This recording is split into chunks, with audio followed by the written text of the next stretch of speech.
Next up,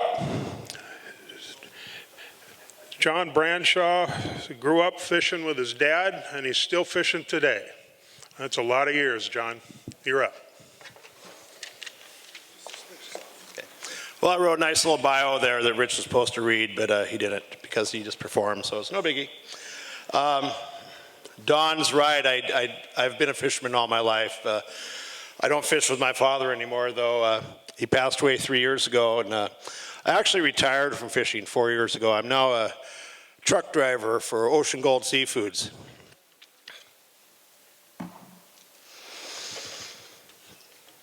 We all remember certain events in our lives, certain days, the births of our children, deaths in a family, where you were when JFK died. I want to talk about something that I wrote last year in March. It was, I want to tell you something else too. I've been on this earth 61 years, 22,320 days. This is one day I'll never forget. I'd like to share it with you. 30 years ago today, March 24th. Do you remember where you were? What you were doing? I do, like it was yesterday. I woke that morning, I packed my lunch. I kissed my sleeping wife and daughter goodbye, and I slipped out the door in the early morning dawn and drove down to the docks where I met my crew at the boat, and we went fishing. I was in Westport that winter.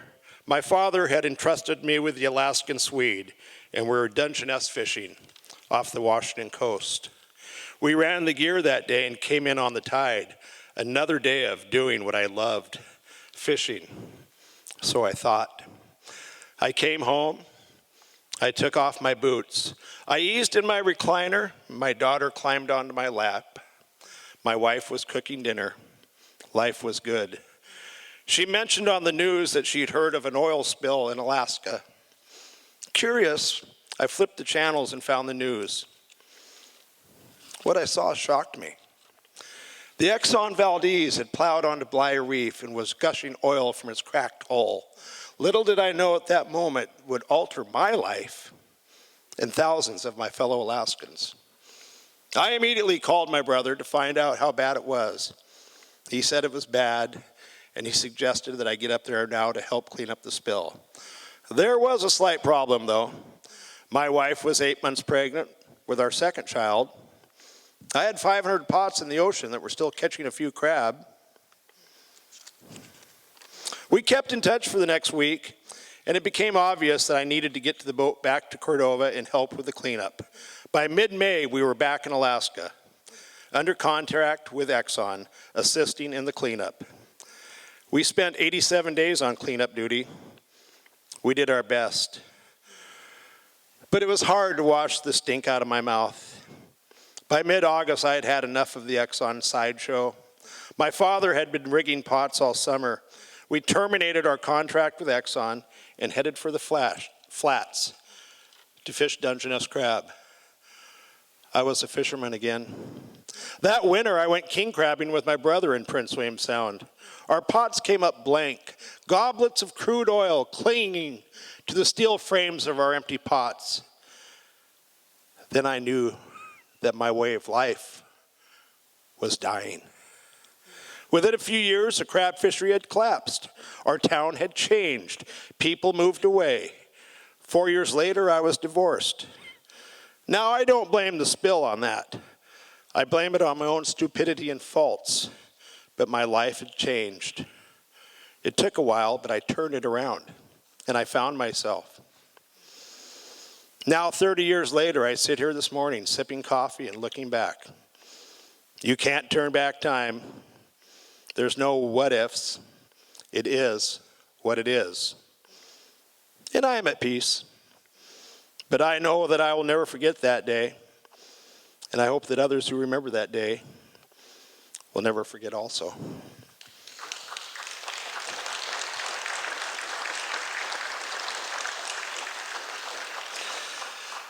My mother is a hoarder. She saves everything. She saved letters that I wrote her 40 years ago. I thought I'd share a couple with you.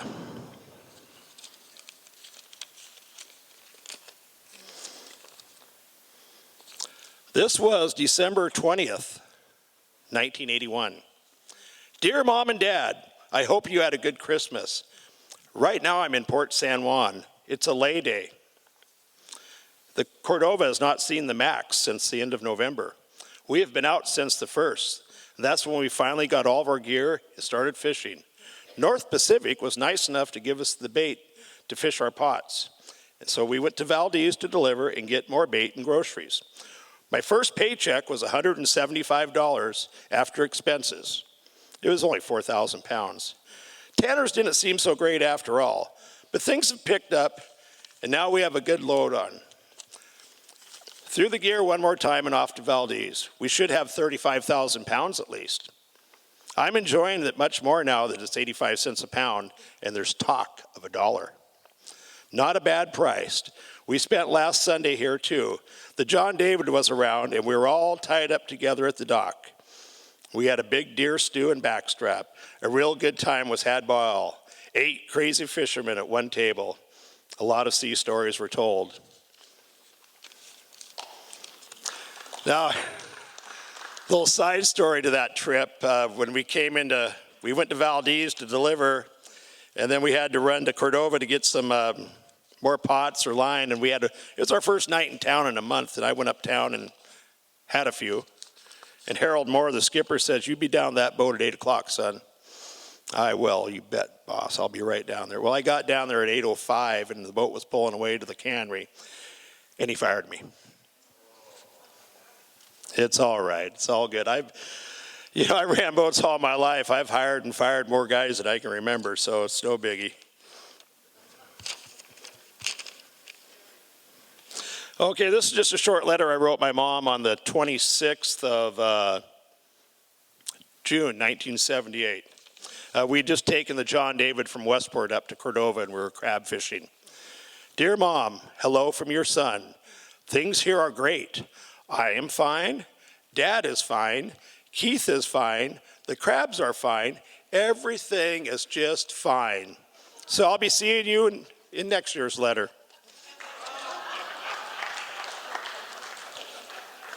Okay, one more quick one here. This was one my dad wrote me. This one's an old one, 1972. I think he was up in Alaska and we were heading up that way. Hi, John, nice to hear from you. It sounds like you are having a great time this summer. I'm getting a motel room for you and the family to stay here while you come up to visit. Fishing is slowing down a little, but still not too bad. Steve cleaned a bunch of clams and we will probably cook them tonight for dinner. It's kind of foggy out now, but we plan on making another trip starting tomorrow. When you get here on the ferry, I will be there to meet you. It sure will be good to see all of you again. Love, your dad.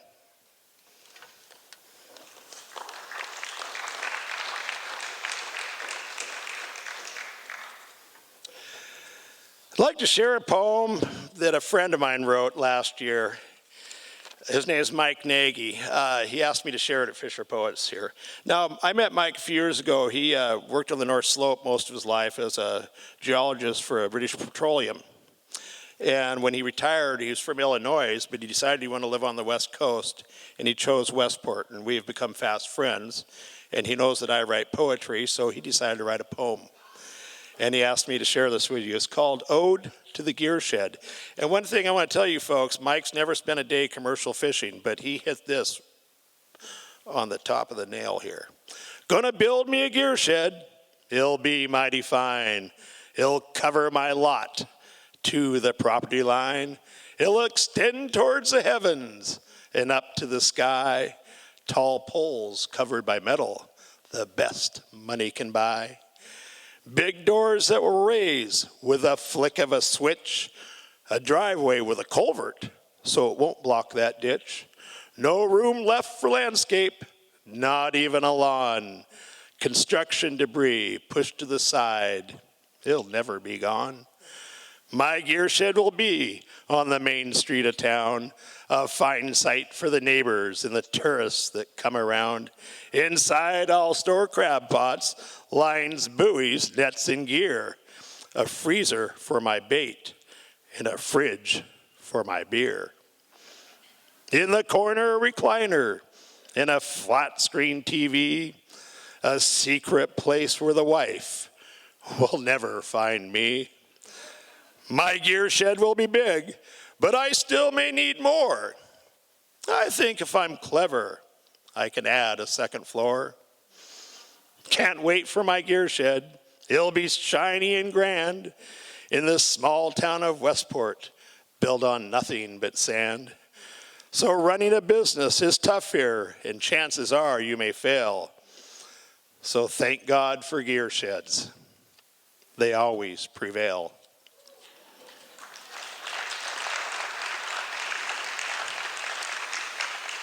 And now I was a commercial fisherman for 42 years, and I miss it.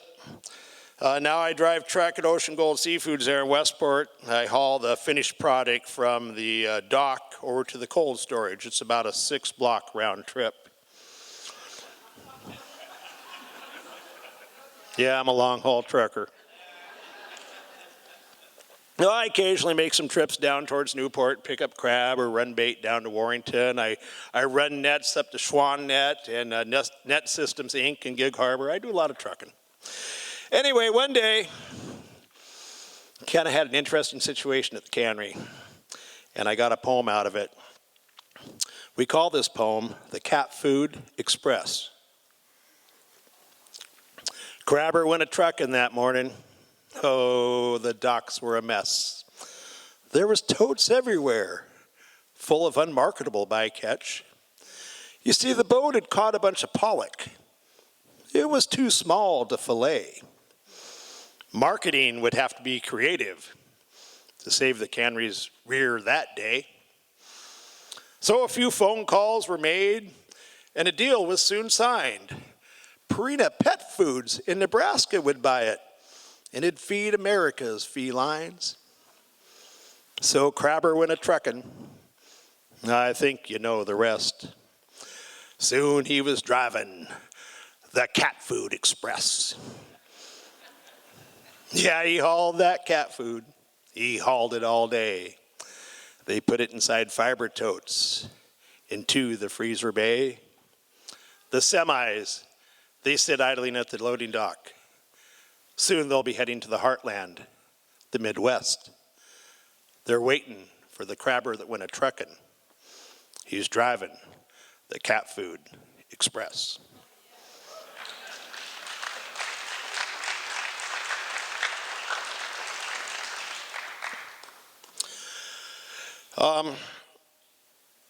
I fished with my dad for pretty much all my life. I ran boats for him. I crewed with him. I wrote a poem about him about 10 years ago, and I'd like to share it with you tonight. It's called Dick's Poem. 60 years of bar crossings. The old man's been at sea. Salt, it flows through his veins. I think most would agree. You know, he got a start in Tokeland. He fished with his friends, Fizz and Fats, and his uncles, Doc and Ray. Pullers were paid $7.50, and baiters $5 a day. So with the Randy Sue and a string of gear, he had soon made his mark. But dreams of Alaska, they tugged at his heart. So my dad, he followed his dreams, and he set a course north. The Hanson's handbook would guide him. There'd be a lump in Mom's throat. For the next 30 years, Cordova was home. Summers spent north. That was the norm. You know, and throughout the years, he made a lot of trips. He made it home safe, and he never sank a ship. My father worked hard all those years, but he helped raise 5 kids as well. He's taught his 3 sons to fish. Now we ride the swell. He's 80 years old. He's still growing strong. He's driving the Carinel and filling the hold. You know, I fish with him now. I'd do it for free. Without all of his knowledge and guidance, you know, where the heck would I be? We're crossing the bar. I see that gleam in his eye. Another day at sea. Another day alive. That's Dick's poems. All right, well, thank you so much, folks, for listening.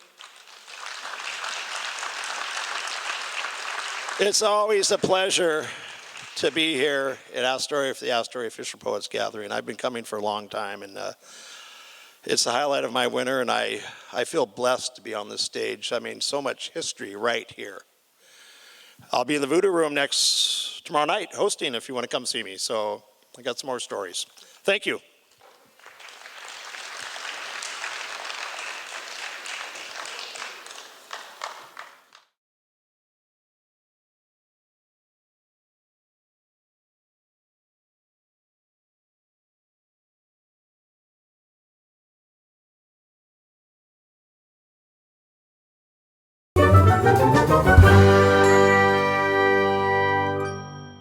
All right, so who have we got here? Chuck Harris. Nancy Farron. Kirsten Harris. Okay, and are you guys a family? We are and friend. Oh, okay.